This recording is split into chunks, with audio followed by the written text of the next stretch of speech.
Hello everyone, welcome to Kids Code Kushi YouTube channel.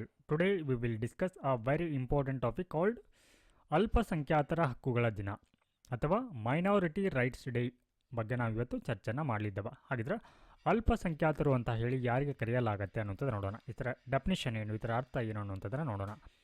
ದೇಶದ ಒಟ್ಟು ಜನಸಂಖ್ಯೆಗೆ ಹೋಲಿಸಿದರೆ ಕಡಿಮೆ ಜನಸಂಖ್ಯೆಯನ್ನು ಹೊಂದಿರುವಂಥ ಸಮುದಾಯಗಳಿಗೆ ನಾವು ಅಲ್ಪಸಂಖ್ಯಾತರು ಅಂತ ಹೇಳಿ ಕರೆಯಲಾಗುತ್ತೆ.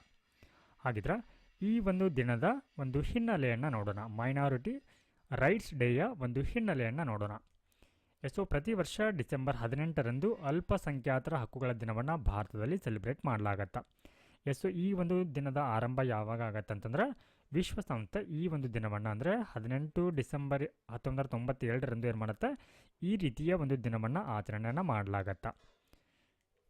ಹಾಗಿದ್ರೆ ಈ ದಿನದ ಆಚರಣೆಯ ಉದ್ದೇಶ ಏನು ಅಂತಂದ್ರೆ, ಇಲ್ಲಿ ಅಲ್ಪಸಂಖ್ಯಾತರ ಸಂವಿಧಾನದ ಹಕ್ಕುಗಳ ರಕ್ಷಣೆ ಅಂದರೆ ಸಂವಿಧಾನದಲ್ಲಿ ಈ ಅಲ್ಪಸಂಖ್ಯಾತರಿಗೆ ಯಾವೆಲ್ಲ ಒಂದು ಹಕ್ಕುಗಳನ್ನ ಕೊಟ್ಟಿದ್ದಾರೆ ಅವುಗಳನ್ನು ರಕ್ಷಣೆ ಮಾಡುವಂಥ ಉದ್ದೇಶವನ್ನು ಈ ಒಂದು ದಿನ ಹೊಂದಿದೆ. ಹಾಗೆ ಇವರಿಗೆ ನೀಡಲಾಗಿರುವಂಥ ಶೈಕ್ಷಣಿಕ, ಆರ್ಥಿಕ ಮತ್ತು ಅವರ ಒಂದು ಸಾಮಾಜಿಕ ಹಕ್ಕುಗಳ ಒಂದು ಜಾಗೃತಿಯನ್ನು ಮೂಡಿಸುವಂಥ ಉದ್ದೇಶವನ್ನು ಈ ಒಂದು ದಿನ ಹೊಂದಿದೆ.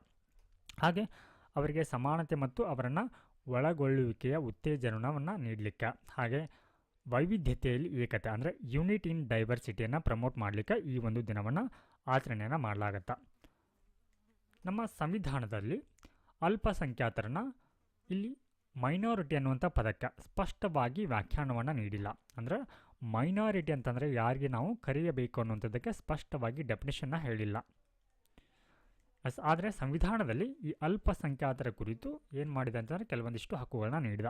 ಅದುವೇ ಆರ್ಟಿಕಲ್ 29 ಅಂದರೆ ವಿಧಿ 29ರ ಅಡಿಯಲ್ಲಿ ಅಲ್ಪಸಂಖ್ಯಾತರ ಸಂಸ್ಕೃತಿ ಮತ್ತು ಅವರ ಭಾಷೆಯನ್ನು ರಕ್ಷಣೆ ಮಾಡಲಾಗತ್ತೆ. ಹಾಗೆ ಆರ್ಟಿಕಲ್ ವಿಧಿ 30ರ ಅಡಿಯಲ್ಲಿ ಅಲ್ಪಸಂಖ್ಯಾತರಿಗೆ ಶಿಕ್ಷಣ ಸಂಸ್ಥೆ ಸ್ಥಾಪನೆ ಹಾಗೆ ಅದರ ನಿರ್ವಹಣೆಯ ಹಕ್ಕನ್ನು ಕೂಡ ಅವರಿಗೆ ನೀಡಲಾಗಿದೆ.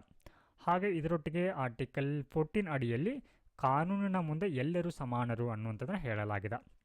ಹಾಗಿದ್ರೆ ಭಾರತದಲ್ಲಿ ಯಾವೆಲ್ಲ ಒಂದು ಸಮುದಾಯಗಳಿಗೆ ಅಲ್ಪಸಂಖ್ಯಾತ ಸ್ಥಾನಮಾನವನ್ನು ನೀಡಲಾಗಿದೆ ಅನ್ನುವಂಥದ್ದು ನೋಡೋಣ. ಭಾರತದಲ್ಲಿ ಅಂದರೆ ಬೃಹತ್ ಪ್ರಮಾಣದ ಒಂದು ಜನಸಂಖ್ಯೆಯನ್ನು ಇಲ್ಲಿ ಹೋಲಿಸಿದಾಗ ಕಡಿಮೆ ಸಂಖ್ಯೆಯಲ್ಲಿ ಕಂಡುಬರುವಂಥ ಸಮುದಾಯಗಳಿವು ಅಂತ ಅರ್ಥ. ಮುಸ್ಲಿಂ, ಕ್ರಿಶ್ಚಿಯನ್, ಸಿಖ್, ಬೌದ್ಧ ಹಾಗೆ ಪಾರ್ಸಿ. 2014ರಲ್ಲಿ ಏನು ಮಾಡಲಾಗತ್ತಂದ್ರೆ ಈ ಜೈನ ಸಮುದಾಯವನ್ನು ಕೂಡ ಈ ಅಲ್ಪಸಂಖ್ಯಾತರ ಒಂದು ಸಮುದಾಯದಲ್ಲಿ ಇದನ್ನು ಸೇರ್ಪಡಿಸಲಾಗತ್ತೆ. ಇದರೊಟ್ಟಿಗೆ ಈ ಒಂದು ಅಲ್ಪಸಂಖ್ಯಾತ ಸಮುದಾಯಗಳು ಹಲವಾರು ರೀತಿಯ ಒಂದು ಸವಾಲುಗಳನ್ನು ಕೂಡ ಇಲ್ಲಿ ಫೇಸ್ ಮಾಡ್ತಾ ಇದೆ. ಹಾಗಿದ್ರೆ ಯಾವ ಸಮಸ್ಯೆಗಳು ಅನ್ನುವಂಥದ್ದು ನೋಡೋಣ. ಇವುಗಳಿಗೆ ಶಿಕ್ಷಣದಲ್ಲಿ ಪ್ರವೇಶದಲ್ಲಿ ಏನಾಗ್ತಾ ಇದೆ ಅಂತಾರೆ ಅಡೆತಡೆಗಳಾಗ್ತಾ ಇದ್ರೆ, ಅಂದರೆ ಇವರಿಗೆ ಕೆಲವೊಂದಿಷ್ಟು ಹಕ್ಕುಗಳನ್ನ ಕೂಡ ನೀಡಿದ್ರು ಕೂಡ ಅಥವಾ ಇವರಿಗೆ ಸಂವಿಧಾನದಲ್ಲಿ ರಿಸರ್ವೇಷನ್ನ ನೀಡಿದ್ರು ಕೂಡ ಶಿಕ್ಷಣದಲ್ಲಿ ಇವರಿಗೆ ಕೆಲವೊಂದಿಷ್ಟು ಅಡೆತಡೆಗಳು ಕಂಡುಬರ್ತಾ ಇದೆ. ಹಾಗೆ ಇವರು ತುಂಬ ಆರ್ಥಿಕವಾಗಿ ಎಕನಾಮಿಕಲಿ ಏನಿದ್ದಾರೆ ಅಂತಂದರೆ ಹಿಂದುಳಿದಿರುವಂಥ ಒಂದು ಸಮುದಾಯವಾಗಿ ಕಂಡುಬರ್ತಾ ಇದೆ. ಹಾಗೆ ಇವರಿಗೆ ಉದ್ಯೋಗಾವಕಾಶಗಳ ಕೊರತೆ ಕಂಡುಬರ್ತಾ ಇದೆ. ಹಾಗೆ ಸಾಮಾಜಿಕ ಭದ್ರತೆ ಸಮಸ್ಯೆಗಳು, ಸೆಕ್ಯೂರಿಟಿ ಒಂದು ಸಮಸ್ಯೆಗಳು, ಹಾಗೆ ಸಮಾನ ಅವಕಾಶಗಳ ಕೊರತೆ ಇವರಲ್ಲಿ ಕಂಡುಬರ್ತಾ ಇದೆ. ಒಟ್ಟಾರೆಯಾಗಿ ಈ ಡಿಸೆಂಬರ್ 18 ಏನಿದೆ, ಈ ಒಂದು ದಿನದ ಮಹತ್ವವನ್ನು ನೋಡೋದಾದ್ರೆ ಈ ಒಂದು ದಿನ ಅವರಿಗೆ ಅವರ ಹಕ್ಕುಗಳ ಅಲ್ಪಸಂಖ್ಯಾತರ ಹಕ್ಕುಗಳ ಅರಿವನ್ನು ಹೆಚ್ಚಿಸುವಂಥ ದಿನ ಆಗಿದೆ. ಹಾಗೆ ಅವರಲ್ಲಿ ಸಮಾನತೆ ಮತ್ತು ನ್ಯಾಯದ ನೆನಪನ್ನು ತಂದುಕೊಡುವಂಥ ದಿನವಾಗಿದೆ. ಹಾಗೆ ಅವರಲ್ಲಿ ಸಾಮಾಜಿಕ ನ್ಯಾಯದ ಬಲವರ್ಧನೆ ಹಾಗೂ ಈ ಎಲ್ಲವನ್ನು ಒಳಗೊಂಡಂಥ ಒಂದು ಉದ್ದೇಶವನ್ನು ಅಥವಾ ಸಂದೇಶವನ್ನು ಸಾರುವಂಥ ದಿನವಾಗಿ ಈ ಒಂದು ಅಲ್ಪಸಂಖ್ಯಾತರ ಹಕ್ಕುಗಳ ದಿನವಾಗಿ ಕಂಡುಬರುತ್ತೆ. ಸ್ನೇಹಿತರೆ, ಇದೇ ರೀತಿಯ ಒಂದು ಹೆಚ್ಚಿನ ಮಾಹಿತಿಗಾಗಿ ನಮ್ಮ ಚಾನಲ್ನ ಸಬ್ಸ್ಕ್ರೈಬ್ ಮಾಡಿ. Thank you for watching.